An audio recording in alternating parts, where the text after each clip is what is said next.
Welcome to Student Stories. My name is Carmen Ramos Chandler, and joining me today is Shanelle Rose, who is graduating as part of the class of 2026 with her bachelor's degree in Africana Studies with an emphasis in social sciences. Congratulations! Thank you. Thank you very much. I am very curious about your journey to CSUN. How did it start? Where did you grow up, and then how did you end up here? Oh boy. Well, I grew up in Palmdale, Quartz Hill, Lancaster, that whole Antelope Valley area, originally from there. And then I have a lot of family who live in Oklahoma because my mother's from there. Okay. So when I first graduated high school in 2008, I went to Oklahoma State University. While I was there, I got 2 associate degrees, one in teaching and another in high voltage electricity. In what? High voltage electricity. So for the last almost 2 decades now, I've been a lineman.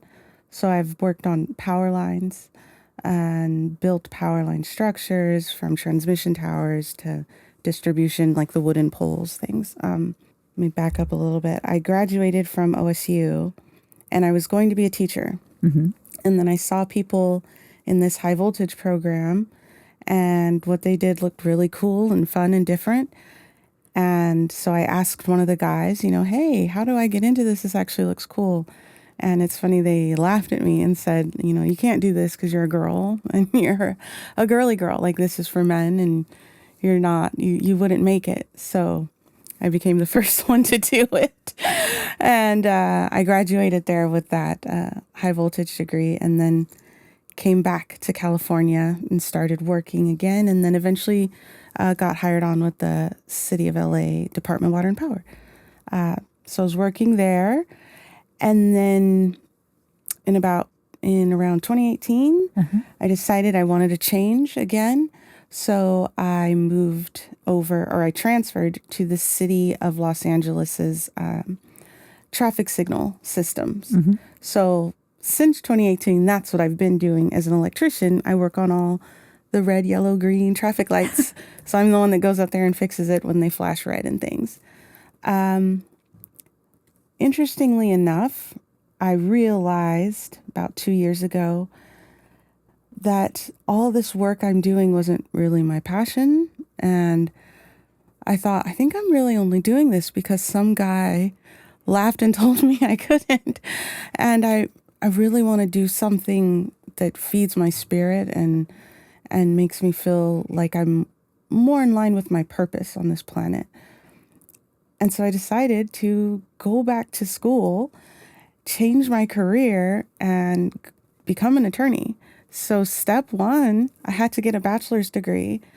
And I thought, I have a lot of friends that went to CSUN back in '08, and they're all doing very well. My best friend is an attorney, and she used to come right here at CSUN back then. And I thought, I should try that school out. And I was nervous I wouldn't get in because it'd been such a long stretch from a collegiate background to really just working with my hands and tools.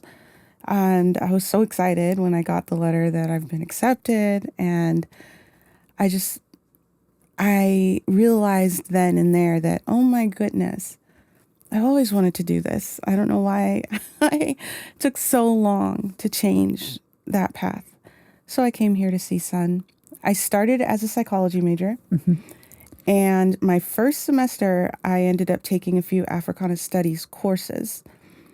The professors in those courses led me to completely change my major because I found this study to be absolutely fascinating. One is Dr. Glocky and another is Dr. Selassie. And both of them, in their classes, just the information we were reading, the history of Black people that goes way before the Atlantic slave trade, it was so fascinating to see all the wonders of people that, originated the earth and how it all came to be.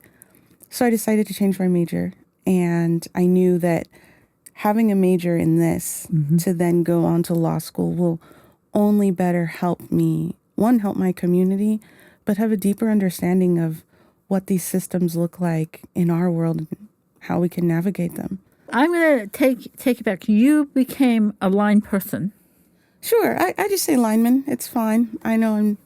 Because they told you were too pretty and it wasn't for girls? Thank you. They didn't say I was pretty. But they did say that I was a girl and a girly girl, and that, yeah, it wasn't for girls. This was only for men. I'd never been told something like that before. That was surprising. You know, I grew up in Courts Hill, Palmdale, and I guess I was blessed to have a great mixture of friends of different ethnicities, races, backgrounds, even countries. And, you know, it was a nice community. And going to Oklahoma and hearing a bunch of guys tell me the only reason I couldn't do something was because of my gender, I couldn't understand how that's a qualifier. So I didn't like that, and I wanted to prove them wrong, but I also thought it looked really cool, and I thought, well, try it out then. Don't let some, you know. Well, you did it for 20 years. It must have been cool. It was. It paid very well, and I got to do a lot of amazing things. Like what? I'm really curious. I'm sorry, but I don't ever get to sit down with a lineman, and so I'm like dying to know. Yeah. One of my first memories of, wow, is this the real world? As I was working on these transmission towers, and we were doing helicopter and crane sets, and so you literally climb up the tower, and you harness yourself around and you wait for this helicopter that's holding another, 1,000 pounds of this structure to come and land. And you have you have this pin that you put into like the bolt holes, and you have to try and line it up perfectly as they're coming down. Wait a minute, as this is coming down. As it's coming down, you have your tool, you have your, your hydraulic drill, and you are ready, your impact gun really, and you're ready to secure these bolts in. You don't want to be the last one because you're going to fight it and it's going to be darn near impossible. But I remember thinking, this is amazing. I've never seen a helicopter this close before, and now I feel like I'm about to get whipped off of this giant tower because the wind is swaying and there's a chopper. And I thought, this is my life. This is pretty cool. The next time I was installing what we call spacers on transmission lines, and the way they did that is they were nice enough to let me ride up in a crane to the top, and it was about 350 feet was the bottom row. And I got in this tiny little buggy with my spacers, and I literally rode down the transmission lines, putting these in. And I thought, this is insane. And this is so cool. You were a woman, though, in a man's field. How did you navigate that? Well, it's funny. I think I navigated it the way every woman on earth has to navigate, because I haven't heard of a place where patriarchal ideals aren't kind of leading the minds of everyone. Yeah.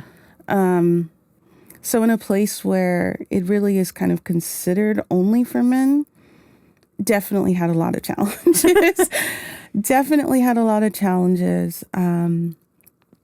Was surprised to see people that would just come right up to you and tell you they don't want you here because you're Black and because you're a woman. And I thought, I've heard that before, but this is why. You just said I have a great attitude and a good work ethic. Who cares about the other thing? I'm not doing anything to anyone. So that could be really challenging at times and isolating. Okay, you went from psychology to Africana studies. Yes. What were the things you learned? Because I can see, given the human dynamic you dealt with, I mean, one doesn't think about it when you think about linemen, but there's a lot of human dynamic in that. Yes. Not just the idiots you work with. And the geniuses you work with, Yes. but also customers who don't always appreciate the hard work. Yeah. So I get the psychology. But now you've moved to Africana studies. Was it more personal, or did you see yourself, this is an amazing field of knowledge that I know is going to take me into my ultimate goal of being a lawyer? I'd have to say it was both. Okay. Definitely both. On the personal side, I am Black, and learning history, such as this Malian king from about 3000 BCE, traveled to the Americas. I never knew that. And that he had people come back, and a few ships didn't make it. And because of that, he then created like a fleet of over 2,000 ships. And they sailed back to the Americas, and they stayed. And then you can see pieces of their features in Mesopotamian artwork because they were there. That's insanely liberating for someone who grew up in a public school system that truly talked about Black history as one day Africa was there, and then they became enslaved, and then they fought for their rights. And I'm thinking, oh, okay.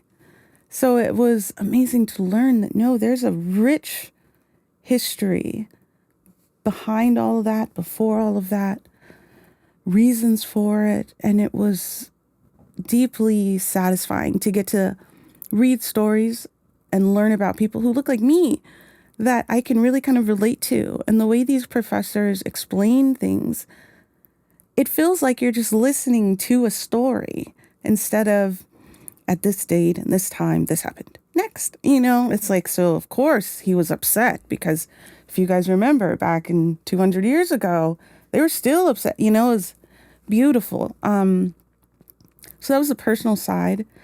And yeah, the wealth of knowledge is just, I love knowledge. I love learning. I love learning new things. So learning everything, it would take me hours to get into the details of everything I've learned from each of my classes. But it's a very rich history. And even the principles of the study are completely different from what I've learned before. The way we observe others, even the ethnography of when we're looking at different cultures and our own, the way it's interpreted is so much different. Bias is natural. It's not something you can ever remove. But in a more Eurocentric scientific field, that is what they try to get everyone to believe. And it's nonsense. You're always going to have a bias because you're from where you're from. You know what you know. But to then, on this side of the study, say that's okay. I interpret, I understand I have biases. So let me see what I see.